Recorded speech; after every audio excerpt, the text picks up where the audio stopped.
Hello नमस्कार साथी, आप सभी को नमस्कार।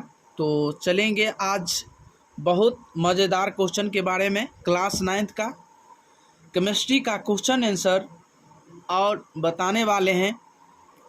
चैप्टर 1 का क्वेश्चन आंसर के बारे में बताएंगे और 1 से 28 तक हम पिछले वीडियो में आप लोग को बीच क्वेश्चन आंसर बता दिए हैं और आज जो स्टार्ट करेंगे 29 नंबर क्वेश्चन से 29 नंबर क्वेश्चन से स्टार्ट करेंगे।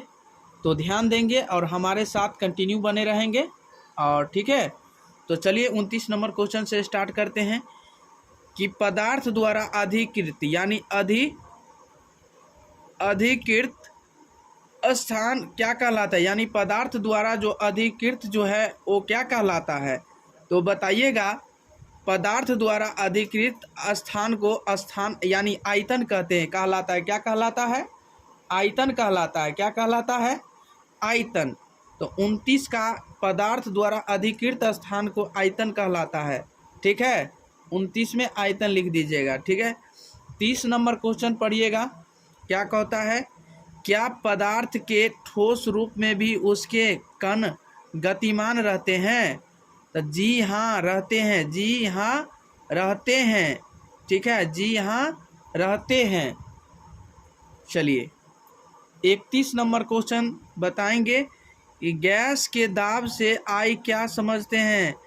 तो बर्तन के दीवारें के प्रति इकाई क्षेत्रफल पर गैसों के कणों द्वारा आरोपित बल गैस का दाब कहलाता है। गैस का दाब कहलाता है। 31 का क्वेश्चन आंसर है, क्वेश्चन का आंसर। ठीक है। चलिए अगला नंबर क्वेश्चन बताते हैं। तो देखिएगा क्वेश्चन आपका लघु उत्तरीय यानी लघु उत्तरीय प्रश्न, या आप जो करवाएंगे लघु उत्तरीय प्रश्न का क्वेश्चन आंसर बहुत बेहतरीन तरीका से। तो ध्यान देंगे और हमारे साथ कंटिन्यू बने रहेंगे। ठीक है। तो चलिए सबसे पहले लघु उत्तरीय प्रश्न में फर्स्ट नंबर क्या है, उदाहरण के साथ पदार्थ की परिभाषा लिखे। यानी उदाहरण के साथ पदार्थ की परिभाषा लिखना है। ठीक है ना। तो चलिए बताते हैं कि उदाहरण के साथ पदार्थ की परिभाषा लिखे। तो कोई भी वस्तु यानी कोई भी वस्तु जो कुछ स्थान घेरे और जिसमें द्रव्यमान एवं आयतन हो और जो अवरोध उत्पन्न करे, वह क्या कहलाता है? पदार्थ कहलाता है। क्या कहलाता है? पदार्थ कहलाता है। ठीक है ना। जैसे में लकड़ी, कागज, बर्फ, जल इत्यादि बहुत सारे होते हैं। ठीक है ना। तो स्थान यानी उदाहरण के साथ पदार्थ की परिभाषा आप लोग को उम्मीद करते हैं बहुत समझ में आ गया होगा कि कोई भी वस्तु जो कुछ स्थान घेरे और जिसमें द्रव्यमान एवं आयतन हो और जो अवरोध उत्पन्न करे उसे हम पदार्थ कहलाते हैं। ठीक है ना। चलिए अगला नंबर क्वेश्चन बताते हैं।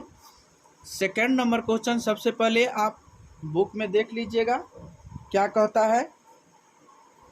सेकंड नंबर कि उदाहरण के साथ द्रव्य की परिभाषा लिखे। उदाहरण के साथ द्रव्य की परिभाषा लिखे। उदाहरण के साथ द्रव्य की परिभाषा लिखे। तो द्रव्य एक प्रकार का पदार्थ है। द्रव्य क्या है? एक प्रकार का पदार्थ है और जिसे किसी भी भौतिक प्रक्रिया की सहायता से पदार्थ के एनी प्रकारों में विभक्त नहीं किया जाता है। एनी प्रकारों में विभक्त नहीं किया जा सकता है। उदाहरण के लिए चीनी एक क्या है? द्रव्य है। उदाहरण के लिए क्या है? चीनी एक द्रव्य है। चलिए तीसरा नंबर क्वेश्चन आप लोग को बीच देखेंगे। सबसे पहले क्या कहता है तीसरा नंबर क्वेश्चन। 3 नंबर क्वेश्चन है कि ठोस एवं द्रव में कोई 3 अंतर बताइए। ठोस एवं द्रव में कोई 3 अंतर बताइएगा। ठीक है। तो आप लोग ध्यान देंगे और हम शुरू से अंत तक वीडियो आप लोग कंटिन्यू बने रहिएगा।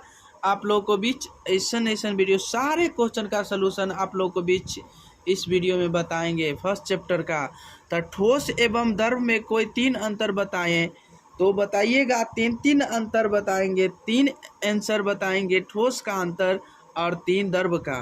तो बताइएगा ठोस में सबसे पहले तो आपको ये लिखना होगा कि ठोस एवं द्रव में क्या अंतर है। तो निम्नलिखित अंतर है। तो एक साइड लिखिएगा ठोस और एक साइड लिखिएगा द्रव। ठीक है, तो लिखिएगा एक साइड। तो ठोस किसे यानी ठोस तो आपको पते है, परिभाषा आपको बताएं हैं, और पदार्थ किसे कहते हैं वो भी बताएं ना। तो अभी जो हम बताएंगे, ठोस पदार्थ के आकृतिक निश्चित होते हैं। ठोस पदार्थ की आकृतिक कैसी होती है? निश्चित होते हैं। और द्रव पदार्थ की यानी द्रव पदार्थ की आकृति क्या होती है? अनिश्चित होती है। क्या होती है? अनिश्चित होती है। ठीक है, चलिए ठोस पदार्थ में सेकंड नंबर, ठोस पदार्थ में बहाव की प्रवृत्ति नहीं होती है। ठोस पदार्थ में जो है ना, बहने की उसकी आकृति यानी प्रवृत्ति नहीं होती है। और द्रव पदार्थ की बहाव में प्रवृत्ति होती है। द्रव पदार्थ की बहाव में प्रवृत्ति होती है। चलिए तीसरा पॉइंट बताते हैं ठोस का, कि ठोस पदार्थों के द्रवणांक एवं क्वथनांक प्राय उच्च होते हैं। ठोस पदार्थ के जो होते हैं ना, द्रवणांक एवं क्वथनांक प्राय उच्च होते हैं। और बताइएगा, और द्रव में देख सुनिएगा कि द्रव के द्रवणांक और क्वथनांक प्राय कम होते हैं। क्या होते हैं? कम होते हैं। चलिए अगला नंबर क्वेश्चन, 4 क्वेश्चन पे ध्यान दीजिएगा। सबसे पहले 4 नंबर क्वेश्चन पे ध्यान दीजिए।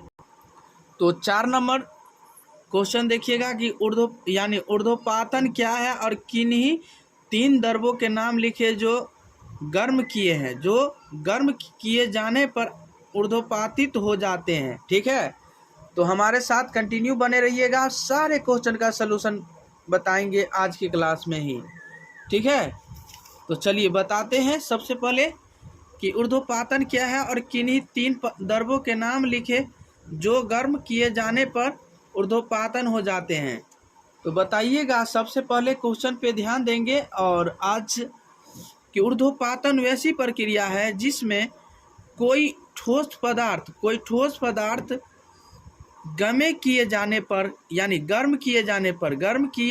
पर बिना द्रव में परिणत हुए सीधे वाष्प की अवस्था में बदल जाता है, और उस वाष्प को ठंडा करने पर वह बिना द्रव रूप में परिणत हुए सीधे ठोस की मूल अवस्था में परिवर्तन हो जाता है। जैसे अमोनिया क्लोराइड, आयोडीन और कपूर।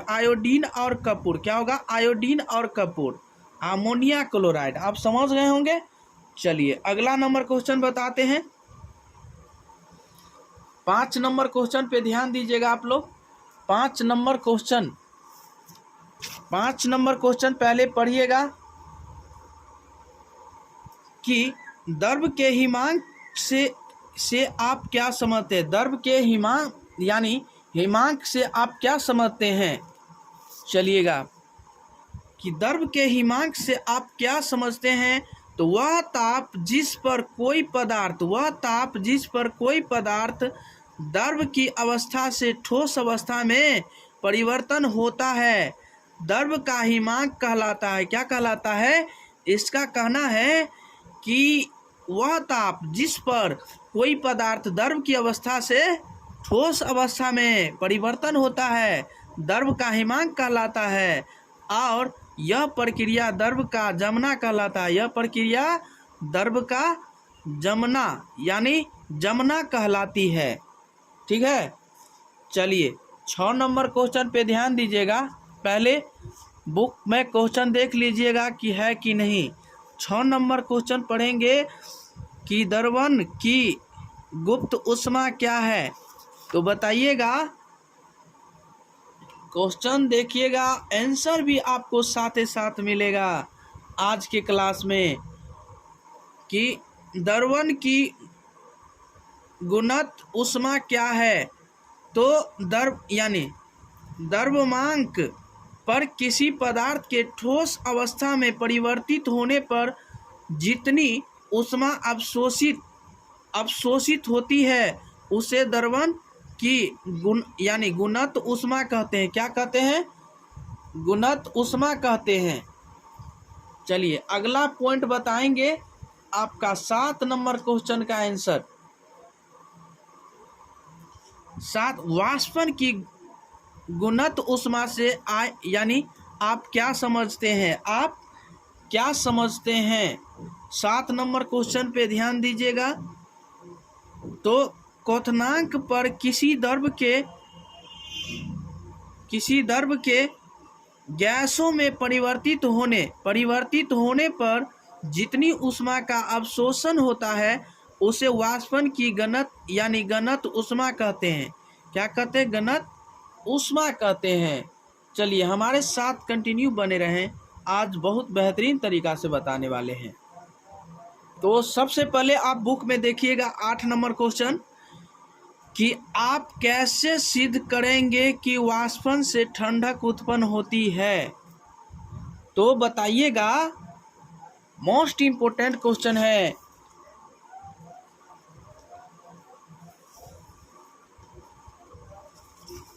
मोस्ट इम्पोर्टेंट क्वेश्चन है कि आप कैसे सिद्ध करेंगे कि वाष्पन से ठंडक उत्पन्न होती है। तो वाष्पन की क्रिया द्रव के सतह पर होती है। सतह पर वाले द्रव के कण के भीतरी भाग से ऊष्मा ऊर्जा ग्रहण करके अत्यधिक ऊर्जा प्राप्त कर लेते हैं, जिससे ये गैस के रूप में वायु में चले जाते हैं। इससे द्रव का ताप क्या हो जाता है? कम हो जाता है। इसे कम हो जाता है, ठीक है, कम हो जाता है और वह ठंडा हो जाता है। क्या हो जाता है? ठंडा हो जाते हैं। तो ये द्रव के सतह जो होते हैं ना, सतह पर वाले द्रव के यानी कण के भीतरी भाग से ऊष्मा ऊर्जा का ग्रहण करके अत्यधिक ऊर्जा प्राप्त कर लेते हैं और जिससे ये गैसों के रूप में वायु में चल जाते हैं। इससे द्रव का ताप क्या हो जाते हैं? कम हो जाता है और वह ठंडा हो जाता है। ठीक है, चलिए अगला नंबर क्वेश्चन 9 नंबर क्वेश्चन देखिएगा आप लोग।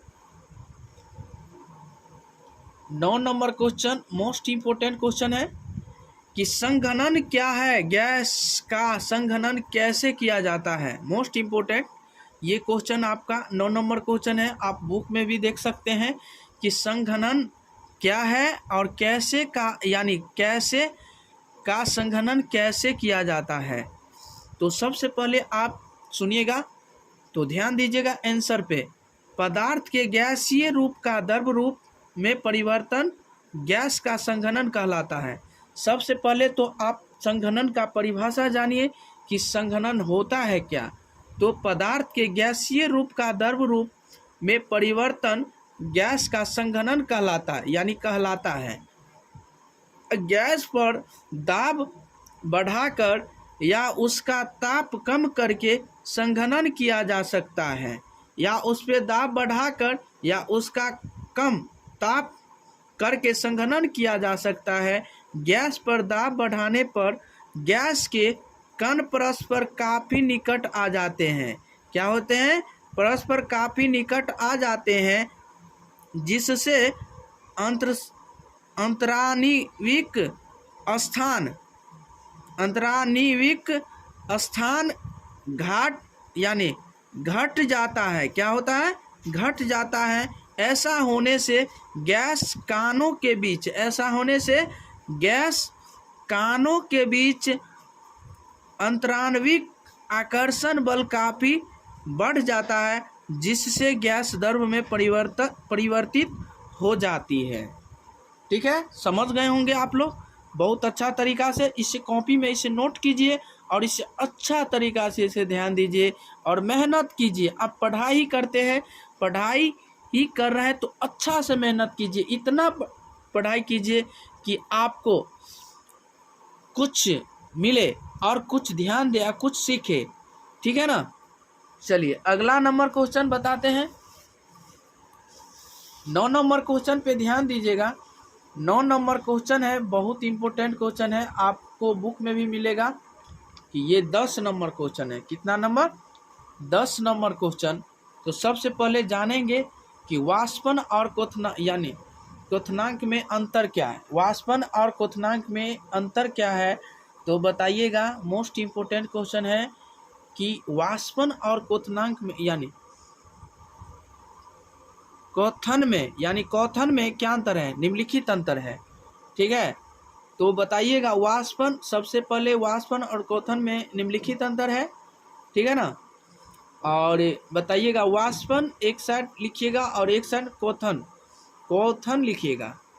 तो वाष्पन में लिखिएगा यह एक स्वत यानी स्वत होने वाली प्रक्रिया है जो सभी तापों पर होती है। ये वाष्पन जो होते हैं ना वो सभी तापों पर होती है। क्वथन जो होती है यह एक निश्चित ताप पर ही होता है जिससे द्रव का क्वथनांक कहते हैं, जिससे द्रव का क्वथनांक कहते हैं, जिससे द्रव का क्वथनांक कहते हैं।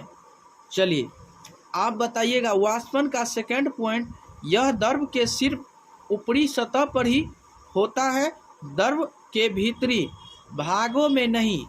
यह द्रव के सिर्फ ऊपरी सतह पर ही होता है, द्रव के भीतरी भागों में नहीं।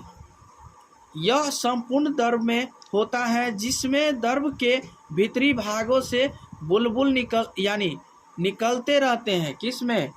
क्वथन में। ठीक है ना, क्वथन में निकलता है कि यह संपूर्ण द्रव में होता है जिसमें द्रव के भीतरी भागों से बुलबुल निकलते रहते हैं। बुलबुल क्या करते हैं? निकलते रहते हैं।